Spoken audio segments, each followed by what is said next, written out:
Novocaine, you simple yet beautiful son of a bitch. I love you. How would I describe Novocaine? The Crow, but good. That is all. Thank you guys so much for watching. I'll catch you guys on the next video. See ya. Okay, as simple and as perfect as that explanation truly is, let's go ahead and jump into it. This is a story that we've seen a countless times before. Like I said, it's The Crow.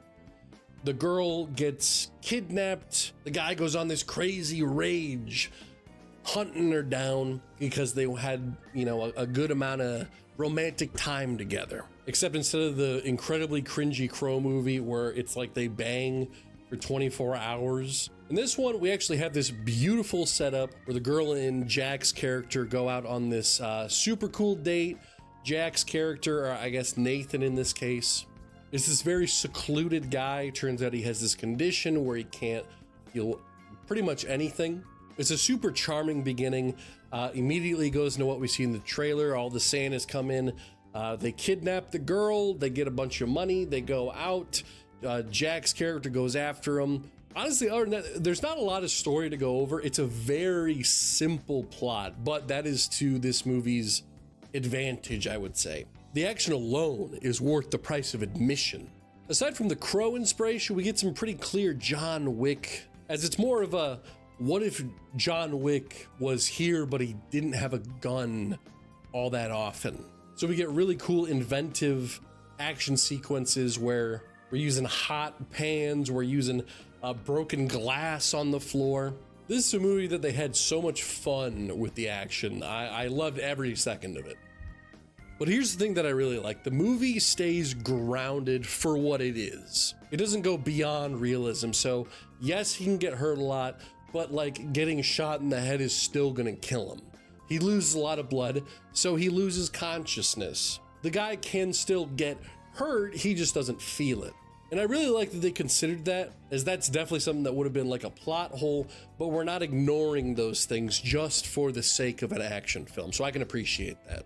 In terms of negativity, I really don't have a lot aside from the cops are a little dumb.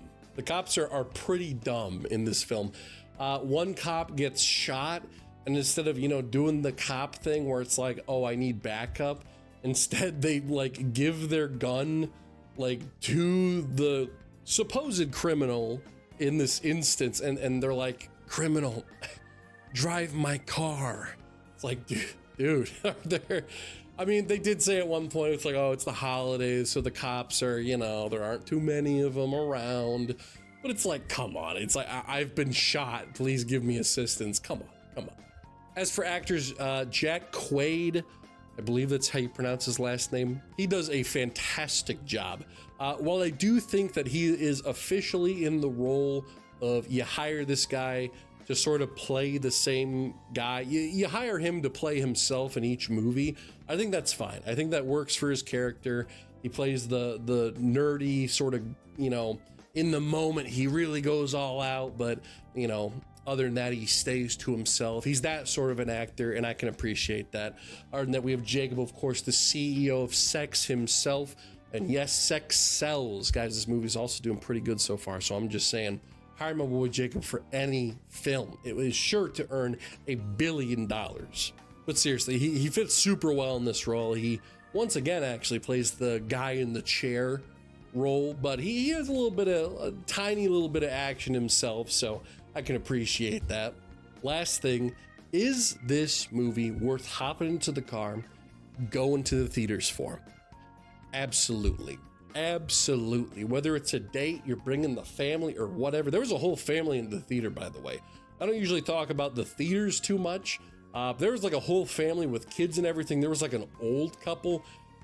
They all seemed to like it. No one left. So I was a little surprised there, but hey, I'm all down for it.